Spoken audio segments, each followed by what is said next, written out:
Hey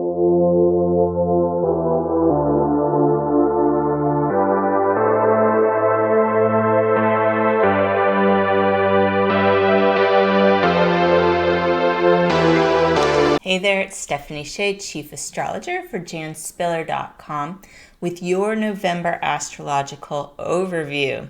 There will be a lot of different energies coming up this month. Some of them will help us to move forward. We're going to finally get out of these inner planet retrogrades of Mercury retrograde and Mars retrograde that we were in the midst of last month. And by the end of the month, we'll have an illuminating lunar eclipse in Gemini, which will help bring some new information to light. So let's start at the beginning of the month. The first event will be Mercury stationing direct in the sign of Libra on November 3rd. As I've mentioned in some of these other videos, this is coinciding with Election Day here in the United States. Last time this happened, where Mercury was stationing around Election Day, was in the year 2000, and that election took weeks to decide. There was a lot of confusion and contention over the results and the processes. We may be looking at something like that. I'm really hoping for the best, but it's not the best timing as far as clarity goes. Everyone is going to need to take extra care, especially if you're here voting, to make sure that you know the processes, that you can get your ballot counted, all of that good stuff, because there is the energy that kind of leads to a bit of things out of control. Now, what's compounding that a bit is Mars in Aries. That has been retrograde back since September the 9th. And Mars is already a very powerful energy in the sign of Aries. When it's in retrograde, it can kind of bring out some of the Aries shadow traits. I've done a whole other video about this Mars retrograde phenomenon. It only happens every couple years. Mars retrograde in Aries can bring out people's impulsive nature. People may be a little bit more edgy, willing to fly off the handle quicker. So that's another energy we need to be aware of to keep calm heads. There's a lot that can be firing us up these days, so to speak. But it's not really the most productive energy in retrograde. We feel more like we're reacting to all these things coming at us. Now, when Mars stations direct on November 13th, I feel like from that date forward, we finally get to start feeling what the benefits of Mars and Aries, which has to do with being proactive instead of just reacting to what we hear and see and sort of be jumping around. Mars direct is more making a plan and then going for it with laser focus and acting more according to your instincts. Now, it could take a bit for this to really kick in. We'll probably feel more and more power of Mars direct in Aries as we go into the month of December and start clearing the shadow phase of this phenomenon. So just know that this is how we're starting our month. And during the first half of the month, we also have the outer planets of Jupiter, Pluto, and Saturn traveling very closely in the sign of Capricorn. This is an event that's been going on much of the year, and we are winding down this triple conjunction of these planets in Capricorn. What's going to happen on November 12th, the day right before Mars stations direct, is an exact conjunction of Jupiter and Pluto. And this could have to do with information being revealed. The reason I say that is because Pluto rules things that have been hidden beneath the surface, and Jupiter tends to act as a magnifying glass. So you put those two together, something that someone or some entities maybe have tried to cover up is more ripe for exposure under this astrology. And knowing that Mars is finishing its retrograde cycle in Aries, squaring this Jupiter-Pluto conjunction. That's a tense aspect in astrology. It seems that this could create a commotion or people getting upset about something they learn. I don't do astrology where I predict specific events. That's a very different branch, predictive astrology. But I do look for themes. And then based on current events, you can make some logical theories of what could happen under this astrology.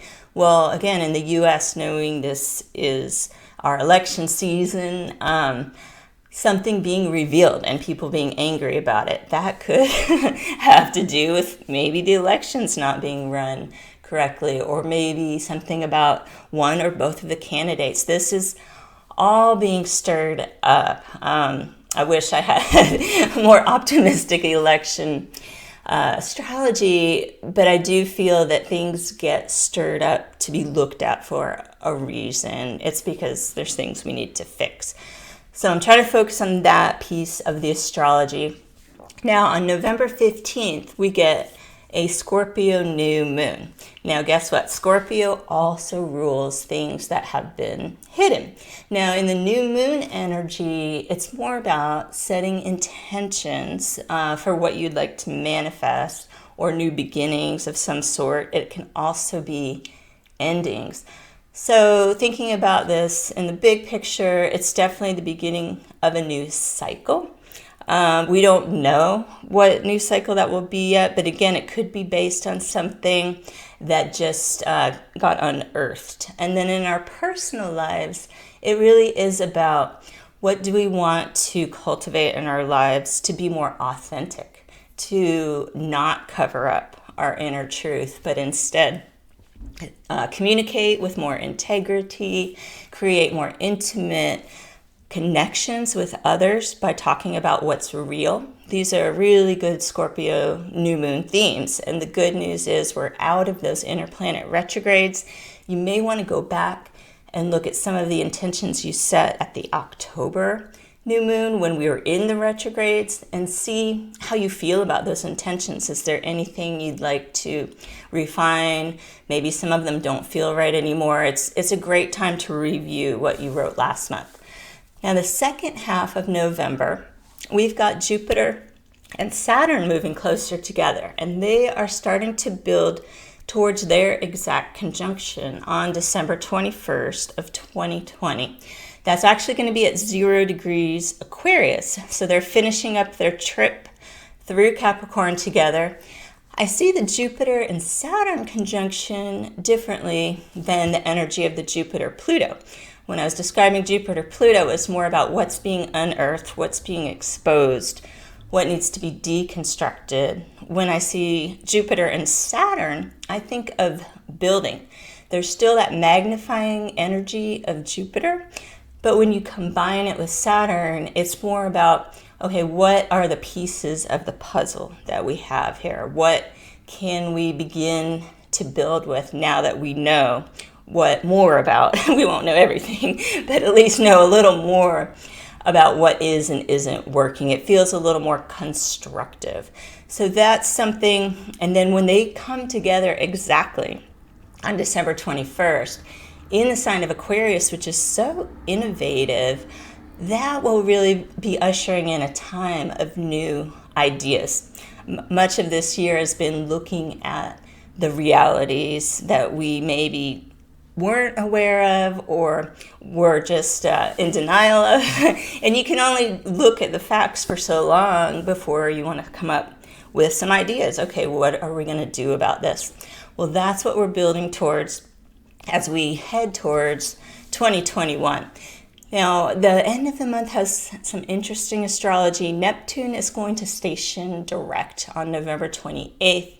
It has been in retrograde for about 5 months, and during the time Neptune is retrograde, we often have more access to our subconscious mind, our intuition.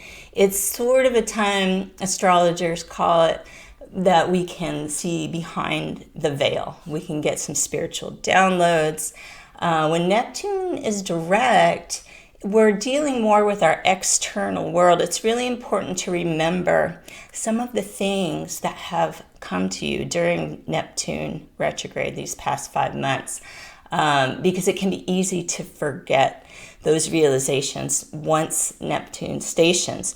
Now, what's important about this station to know is it can create fogginess and confusion. Neptune is a planet that rules some of that fog. It's imaginative, it's a dreamy planet, so there's positive manifestations, but during this station, it can be a little confusing. So if you have a big decision, I would wait until early December. Once we had Mars stationing direct mid-month, you would be able to move forward with things a little more easily than you were, say, back in October. But knowing we've got this Neptune station November 28th, followed 2 days later by this lunar eclipse in the sign of Gemini, that is a high intensity time. It's really not the best time to make a big commitment or decision. Even a few days later, waiting until December 3rd or 4th, it'll feel calmer and more clear. Now, this lunar eclipse is going to be at 8 degrees of Gemini, and lunar eclipses generally bring information to light. You can see there's a huge theme of this in November. I also want to mention after Mercury starts moving direct, November 3rd, it goes back into the sign of Scorpio on November 10th. So there again is another astrological clue about information coming to light. So I really feel strongly that there will be something uncovered. And again, there may be other astrology videos out there speculating what it is. I can't say that for sure, but I do think because it's such a political time in the United States, it probably would have to do with our politics here. Now, with Neptune stationing, there can be a lot of confusion about the information that does come to light. So keeping that in mind, I feel that during this year, there's already been an information overload and definitely misinformation flying around. We're really susceptible to that as the month closes out. So using some discernment, and again, before reacting, waiting a few days, we get into early December, see how it looks to you then. And as always, do your research and draw your own conclusions. So I hope this can be a helpful overview. There's definitely not a dull moment in November, but I'm definitely hoping for the best. And as we head into December, there really are some fresh astrological energies coming our way that can help us come up with some new ideas that we need. So I hope you can be safe and be well, and I will see you next month with your astrological overview.